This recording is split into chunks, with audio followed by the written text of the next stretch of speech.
Hello student, आज के इस वीडियो में हम एक्सरसाइज 5.3 के क्वेश्चन नंबर 7, 8 और 9 को सॉल्व करेंगे। पिछले वीडियो में हम लोगों ने क्वेश्चन नंबर 6 तक को सॉल्व किया था। उस वीडियो को आप प्लेलिस्ट से जाके देख सकते हैं यदि आपने नहीं देखा होगा तो देखते हैं क्वेश्चन नंबर 7 को। कह रहा है उस एपी के प्रथम 22 पदों का योग ज्ञात कीजिए जिसमें डी 7 है और 22वां पद 149 है। तो सबसे पहले जो दिया है, कह रहा है एपी के प्रथम 22 पदों का योग। तो प्रथम 22 पदों के योग को हम S22 से रिप्रेजेंट करेंगे। ठीक है, ये दे रखा है, ये ज्ञात करना है। क्या कह रहा है कि प्रथम 22 पदों का योग क्या करना है, ज्ञात करना है, जिसमें डी दे दिया है आपका 7 है और कह रहा है 22वां पद का मतलब होता है A22 से हम रिप्रेजेंट करेंगे, ये 149 है। ठीक है, सिंपल सा क्वेश्चन है। बिकॉज इसमें देखो दे दिया है A22 इज इक्वल टू 149। तो A22 को हम क्या लिख सकते हैं, A plus 21D, A plus क्या लिख सकते हैं 21D। आपको बताया गया जहाँ A जो रहता है 22, 21, 20 उससे एक कम के D करके D के साथ लिख देते हैं, बराबर 149 हो गया। तो A की वैल्यू हमें पता नहीं है, लेकिन हाँ D की वैल्यू पता है। D की वैल्यू है 7 इज इक्वल टू 149। तो A is equal to 149 plus इधर आएगा माइनस हो जाएगा, 7 इक्का 7 और 7 दूना कितना हो गया 14। तो A इज इक्वल टू 147 है और A 149 है माइनस 147 तो 2 हो गया। यही आपका क्या हो गया, प्रथम पद। ये क्या बोला जाता है, प्रथम पद बोलते हैं फर्स्ट टर्म। ठीक है, ये निकल गया। आपको क्या क्या मिल गया, D मिल गया, A मिल गया, D मिल गया, A मिल गया। और A22 यानी n की वैल्यू पता ही है, n की वैल्यू आपका 22 है, क्योंकि S22 यानी प्रथम 22 पदों की बात कर रहा है। तो लिखेंगे अब हम फार्मूला क्या यूज करेंगे, Sn का। Sn इक्वल्स टू क्या होता है n/2, और चूंकि अंतिम पद पता नहीं है तो ये फार्मूला लगेगा 2a plus n-1 into D. अब वैल्यू रखिए Sn, n की वैल्यू है 22 क्योंकि प्रथम 22 पद कहा था, n की वैल्यू है 22 और बाई 2a की वैल्यू है 2 प्लस 22 और -1 और d की वैल्यू क्या है आपका 7 है। अब इसे सॉल्व कर लेते हैं, इसे काट देंगे तो S22 इक्वल्स टू 11 हो जाएगा और 2 दूना 4, 22 में से 1 को घटाएंगे 21, 21 गुणे 7, 21 इंटू क्या बचा 7, यानी कि S22 इज इक्वल्स टू 11 और फिर 4 और 7 इक्का 7, 7 दूना 14। ये हो गया आपका S22 इज इक्वल्स टू क्या हो जाएगा 11 इंटू 147, 7 4 11 तो 151 बचेगा। अब इन्हीं का आपस में क्या कर लेंगे, गुणा कर लेंगे। तो यहाँ जब 11 का 151 में गुणा करेंगे 1600 कितना आ जाएगा, 61 आ जाएगा। तो इस तरह से अगर क्वेश्चन आप ध्यान से समझेंगे आसानी से लग जाएगा। तो क्वेश्चन का नोट जरूर बनाए, मैथ का नोट तो जरूर ही बनाए क्योंकि एग्जामिनेशन में बहुत ही काम आता है। तो अगला क्वेश्चन देखेंगे, क्वेश्चन नंबर 8 भी सेम क्वेश्चन नंबर 7 के जैसे है। क्या कह रहा है, उस ए बी के प्रथम 51 पदों का योग ज्ञात कीजिए। मतलब कि आपको S51 क्या करना है, इसमें फाइंड करना है, जिसके दूसरे और तीसरे पद क्रमशः दिए हैं। दूसरे पद को A2 आपका 14 है और तीसरा पद A3 आपका क्या दिया है 18 दिया है। तो कह रहा है आपको क्या निकालना है, S51 निकालना है। तो लिखेंगे बिकॉज हम जानते हैं D की वैल्यू निकालना हो तो A2 माइनस A3 से भी निकाल सकते हैं, A2 माइनस A1 से भी निकाल सकते हैं। अब कहोगे सर क्यों आप ये यूज कर रहे हैं, क्योंकि देखो क्वेश्चन में दे दिया है A2 की वैल्यू 14 है या A3 की वैल्यू 18 है। इसको आप चाहो तो A2 को A plus D equals to 14 equation first, A3 को A plus 2G equals to 18 करके वैसे भी सॉल्व करके AD की वैल्यू निकाल सकते हैं, लेकिन वो करने की ज़रूरत नहीं है जब हमको सिंपली मिल जा रहा है। A2 की वैल्यू कितना है, सॉरी A3 माइनस A2 होगा, A3 माइनस क्या होगा A2। तो A2 की वैल्यू आपका है यहाँ पे A3 की वैल्यू है 18 और माइनस A2 की वैल्यू 14। तो D की वैल्यू कितना आ गया 18 माइनस 14 तो 4 आ गया। एंड हम जानते हैं A2 इक्वल्स टू 14 दे रखा है, तो इसे हम A प्लस क्या लिखेंगे D। फर्स्ट टर्म तो यही होता है, सेकेंड टर्म A2 मतलब A प्लस D लिखते हैं। तो A की वैल्यू फाइंड करना है, D आपका 4 है is equals to 14। It means A equals to 14 minus क्या हो जाएगा 4, प्लस है ट्रांसफर किए तो क्या हो गया माइनस, यानी A की वैल्यू देखिए यहाँ से क्या फाइंड हो गया, A की वैल्यू 10 हो गया। आपको देखो ए मिल गया, और चूंकि S51 कह रहा है तो यहाँ आप समझ लोगे कि n की वैल्यू क्या है 51 है। तो a निकल गया, d निकल गया, n निकल गया। अब आराम से हम S51 निकाल सकते हैं।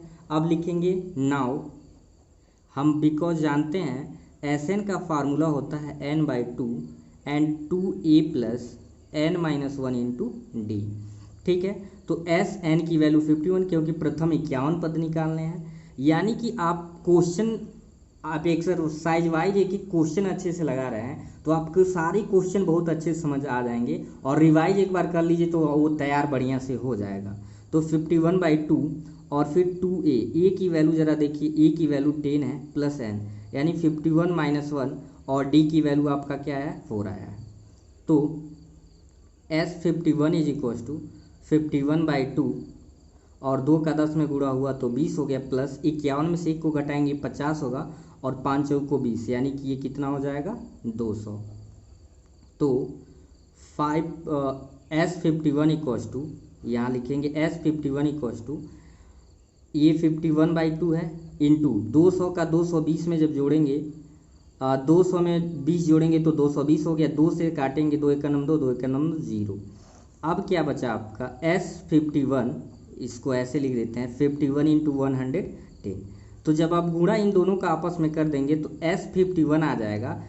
51 का जब 110 में गुणा आप करोगे तो ये हो जाएगा 5610। गुणा करके आप क्या कर सकते हैं, चेक कर सकते हैं। क्वेश्चन नंबर 9, ये बहुत ही इंपॉर्टेंट क्वेश्चन है, इसको इंपॉर्टेंट कर लेंगे और अच्छे से इस क्वेश्चन को समझेंगे, पूरा एंड तक देखेंगे और एक एक कॉन्सेप्ट को समझेंगे। क्या कह रहा है, यदि किसी एपी के प्रथम 7 पदों का योग 49 है और प्रथम 17 पदों का योग 289 है, तो इसके प्रथम n पदों का योग ज्ञात कीजिए। एपी के प्रथम 7 पदों, तो प्रथम 7 पदों का मतलब S7 कितना दिया है 49। ठीक है, एंड फिर क्या कह रहा है, प्रथम 17 पदों का योग, तो प्रथम 17 पदों का मतलब S17, क्या लिखेंगे S17, ये दे रखा है 289। तो इसकी सहायता से आपको बताना है कि इसके प्रथम n पदों का योग क्या होगा, यानी इस तरह के जो एपी बनेगा इसके प्रथम n पदों का योग क्या होगा। तो ना तो आपको ए पता है ना ही डी पता है, लेकिन ये दोनों टर्म पता है। तो एक चीज़ आप जानते हो, Sn का कॉन्सेप्ट यहाँ यूज होगा, क्योंकि देखो S17 दिया है और S7 दिया है, तो ऑब्वियस सी बात है कि यहाँ Sn का कॉन्सेप्ट यूज होगा। Sn = n/2, 2a plus n-1 into क्या यूज करेंगे d। तो लिखेंगे S7 का मतलब n की वैल्यू क्या है 7 यूज कर रहे हैं, यानी ये वाला n की वैल्यू 7/2 और 2a प्लस n की वैल्यू 7-1 इंटू d। S7 रख देंगे, 7 की वैल्यू कितना है, S7 की वैल्यू 49 = 7/2 2a प्लस 7 में से 1 को सबट्रैक्ट करेंगे तो यहाँ पे क्या बचेगा 6d। अब देखेंगे यहाँ कंडीशन क्या होगा, 49 = 7/2 का जब मल्टीप्लाई 2a में करेंगे तो 2 से 2 क्या हो जाएगा, कट जाएगा। कैसे, 7/2 इंटू 2a, तो 2 से 2 कट जाएगा, यानी क्या बचेगा आपका 7a। तो यहाँ पे 7 हो गया, 7a प्लस 2 3 × 6, यानी 7 3 × 21d। इसे मान लेंगे इक्वेशन फर्स्ट। एंड पुनः इसी प्रकार से S क्या लिखोगे बाबू, S17, तो n की वैल्यू 17/2 और 2a प्लस 17-1 इंटू d। ठीक है, इस वाले फार्मूले में फिर n की वैल्यू 17 पुट कर रहे हैं। S17 की वैल्यू क्या दे रखा है 289 = 17/2।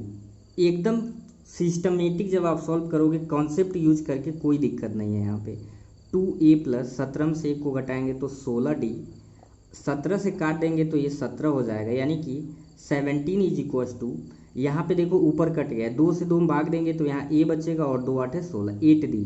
इसे क्या मान लोगे, इक्वेशन 2। अब आपको क्या करना है, समीकरण 1 और 2 को सॉल्व करना है। तो लिखेंगे समीकरण 1 व समीकरण 2 से। तो समीकरण 1 जरा देखिए, 7a प्लस 21d = हम 49 भी इसे लिख सकते हैं। अब इसको लिखने से पहले थोड़ा सा इसे और छोटा हम कर सकते थे। यहाँ पे देखिए 7 से सब में आप डिवाइड कर सकते हो, तो 7 7 = 49, 7 1 = 7 और 7 3 = 21। अब इसे मान लेते हैं इक्वेशन डी। तो ऐसे जब इसे मान लेंगे तो ए इजी हो जाएगा, तो इसे हम ऐसे भी लिख सकते हैं a plus 3d is equal to 7। अब लिखेंगे इक्वेशन फर्स्ट और equation second a plus 8d is equal to 17। तो जब आप क्वेश्चन बहुत सारा प्रैक्टिस करोगे तो अपने आप आपको इजी वे पता चल जाएगा कि क्वेश्चन आसान कैसे हो जाएंगे। अब देखो a की कोफिशिएंट समान है और ये दोनों प्लस है, तो यहाँ पे लिख देंगे घटाने पर। तो जब घटाएंगे इनको तो प्लस है तो माइनस, प्लस है तो माइनस, प्लस है तो माइनस, ये प्लस माइनस कट गया। माइनस 8d में से 3d को सब्ट्रैक्ट करेंगे तो ये 5d हो गया। आज इसी इंटीजर पे भी एक वीडियो डाला गया है कि कैसे हम सब्ट्रैक्ट करते हैं, इंटीजर ऐड करते हैं। चूँकि ये ज़्यादा है तो साइन माइनस में होगा। फिर 17 में से 7 को घटाएंगे तो -10, माइनस से माइनस 5 को 10 में जब भाग देंगे तो d की वैल्यू आपका क्या आ गया, 2 आ गया। अब d आ गया। अब इस प्रकार से हम क्या निकालेंगे, इस प्रकार से a की वैल्यू निकालेंगे। तो लिख लेंगे समीकरण 1 से, समीकरण 1 से।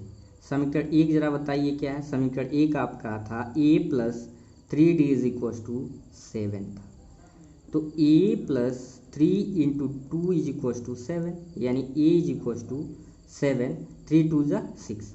यानी यहाँ से देखो a की वैल्यू आपका क्या आ गया, a की वैल्यू 7 में 6 को घटाएंगे तो क्या बचेगा, 1। अब देखो a भी निकल गया, d भी निकल गया। अब आपको इस AP के प्रथम n पदों का योग निकालना है। तो चलते हैं नेक्स्ट पेज पे। अब हमें क्या लिखना है, AP के प्रथम n पदों का योग, n पदों का योग। तो आप जानते हो n पदों के योग को Sn से डिनोट करते हैं n/2 और फिर क्या होता है 2a plus n minus 1 into D. अब वैल्यू n का n ही रहेगा क्योंकि प्रथम n कहाँ है, तो n/2, 2 इंटू a की वैल्यू 1 है प्लस n माइनस 1। और ज़रा d की वैल्यू हमने क्या निकाला था, d की वैल्यू आपका आया था 2, तो यहाँ पे रख देते हैं d की वैल्यू 2। तो Sn इक्वल्स टू n/2 और 2 1 जा 2 प्लस n का 2 में मल्टीप्लाई करेंगे 2n और माइनस का 2 हो गया। तो 2 से 2 कट जाएगा। Sn इक्वल्स टू n/2 और बचा ब्रैकेट में आपका 2n। तो 2 से 2 काट दो, Sn इक्वल्स टू n का n में मल्टीप्लाई करेंगे n स्क्वायर आ जाएगा। तो ये क्वेश्चन बहुत इंपॉर्टेंट है, इसको रिपीट करके देख सकते हो, कई बार ज़रूर इस क्वेश्चन को लगा लेना, ठीक है। तो आज का ये वीडियो आपको कैसा लगा कमेंट सेक्शन में ज़रूर बताएं और साथ ही इस वीडियो को ज़्यादा से ज़्यादा लाइक और शेयर करें ताकि ज़्यादा बच्चों तक पहुंच सके। और चैनल पे अगर पहली बार विजिट कर रहे हैं तो चैनल को सब्सक्राइब कर लें ताकि नए वीडियो का नोटिफिकेशन मिलता रहे। तो फिर मिलेंगे नेक्स्ट वीडियो में, तब तक के लिए थैंक यू।